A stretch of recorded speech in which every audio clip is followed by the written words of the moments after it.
Yo, what is going on? It is Paul here. Day 46 of Walk for Peace, the walk across America. Just a quick check-in. We stayed in Lund, Nevada last night, trying to sleep during the day. And our intention was to wake up by like 8 or 10 p.m.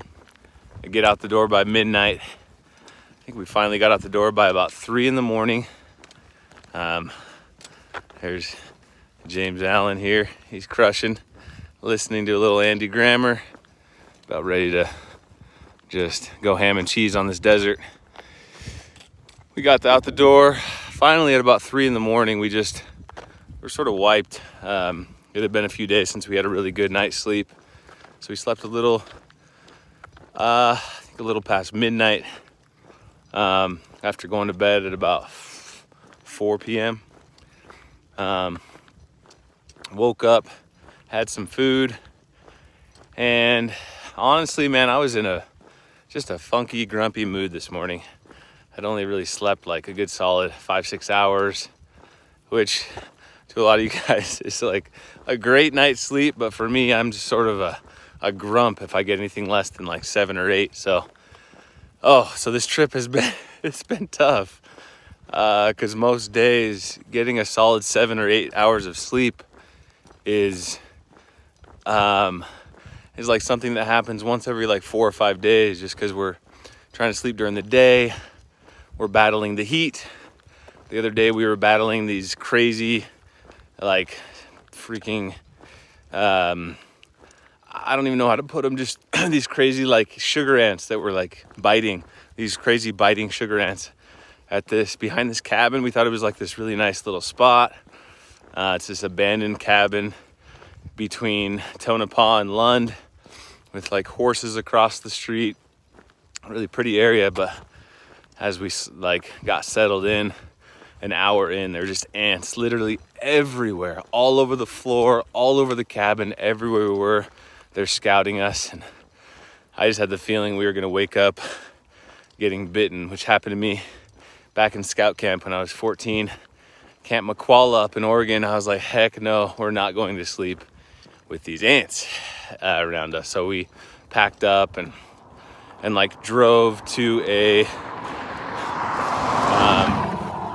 whatchamacallit spot, to a little rest area, and slept. But dealing with that and just dealing with just fatigue, in the heat. This week, starting Monday, we've only hiked one full 18-mile day. It is barely 18 miles. Our pedometers have been off. We need to get ourselves some Fitbits, but so this morning we drove from Lund back west, right, to the spot we left off on. So we'd gone to the motel so we can get some good sleep, which we did. We got some decent sleep, and we passed our spot. I was like, man, why is this so far away from where we are here at this motel? Like, it was showing like 80 miles and then 90 miles. I was like, what? It was I thought it was a lot closer than that from Lund to the spot where we had ended. Anyway, turns out I passed our spot by like 30 miles that we had left off hiking yesterday afternoon. So we drove to this rest area, and I was pretty tired by that point, and it was like 4 a.m. I was like, all right, I'm gonna take a 20-minute nap. We're gonna get back on the road. 20-minute nap turned into 2-hour nap. And in the meantime, Kat got a call from our new friend Steve, who we just met off the side of the road the other day, and she talked to him for a while, but ended up we slept a couple hours there at this other rest area that has like some good shade and water, but it was nighttime, so it was just dark and cool. So we got up, and 6 a.m. came around. Some cool bikers waving at us. It's always awesome to have friendly people along the way that just give us a good wave. But Anyway, we woke up at 6, started finally getting going, getting out the door on this hike around 7:20, 7:30, after we had driven back to the correct route, the correct starting location. You guys, I'm telling you, yesterday we only walked like 4 miles yesterday, just because we started late, and we're realizing that it's important that we avoid hiking too much in the heat, in the middle of the heat. So we hiked yesterday only like, I don't know, I think it was something pathetic, like 9:30 or 10 until noon. We've just been getting rocked by this heat and all these little extracurricular challenges. But we were met by several trail angels yesterday. Tom pulled over with his 2 kids, checking on us. His 2 kids, Tommy and I think Annie. Sweet guy, really sweet guy. Hey, you guys all right? You need any water? Everything good? And we're like, yeah, man, thank you. We're good. We appreciate it. He's like, cool. What are y'all doing out here? We're like, we're hiking coast to coast for peace, man. He's like, oh, no way. Whoa, that's awesome, man. I love that. And then not 20 minutes later, this gentleman named Sean pulls over. He has a big bag of like Cheerios and snack bars, bread and drinks, water with like frozen water. He's like, yeah, I saw you guys about a week ago off on the side of the road here, and I saw you were just like sitting down, and I thought, oh, these guys, what's going on with them? And then he's like, I saw you guys yesterday, and I noticed yesterday you didn't wave. I think maybe he was implying that we'd waved the first time. And he's like, I thought maybe something's wrong. And he's like, I'm gonna help them if I see them again. So he packed like this bag full of plums and just all this awesome stuff.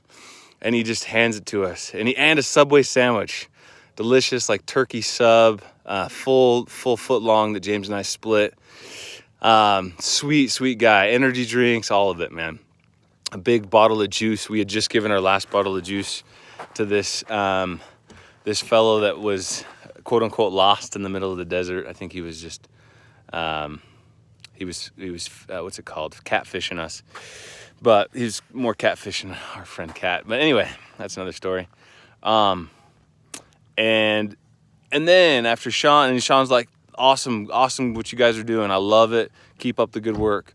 And then next thing we know, like 15-20 minutes later, another guy named Mark pulls over, and he's like, hey, you guys good? You need water? What's going on? He's like, yeah. We're like, yeah, we're doing a walk for peace, man. We're going coast to coast. He's like, oh, that's awesome. You guys want something to drink? He's like, I got a couple Cokes in here. And he pulls out, like, he has like a Coke and some non-alcoholic beers and some energy drinks. And so James and I each get a drink, and just awesome people. And that was only within like just a couple hours. Is just, sometimes we just have these huge blessings. And then right as that's happening, we notice we have service. So James calls a friend of ours who has contacts in Lund, and we're meeting up with our friend Murray's cousin in Lund here this afternoon for some lunch. So God is in this. God is blessing us. We have miracle after miracle, amazing things happening. I feel like a full night's sleep now after spending a little time in the motel and then a couple hours at the rest stop. So feeling rested. We're gonna probably walk until noon here. One more time, I'll let you see this. It's a beautiful view. It's really pretty. It really shifts very quickly from cool to like hot. It's some good heat here in Nevada desert, but we really appreciate you guys. God bless you for all of your shares, all of your support. We love you so much. We could not do this without you guys. God bless you. Peace to you. And be looking for our next daily kindness invitation. We're really going to work on that, making that a thing. We're going to be posting that as soon as we have service today. Much love. Peace out. God bless you.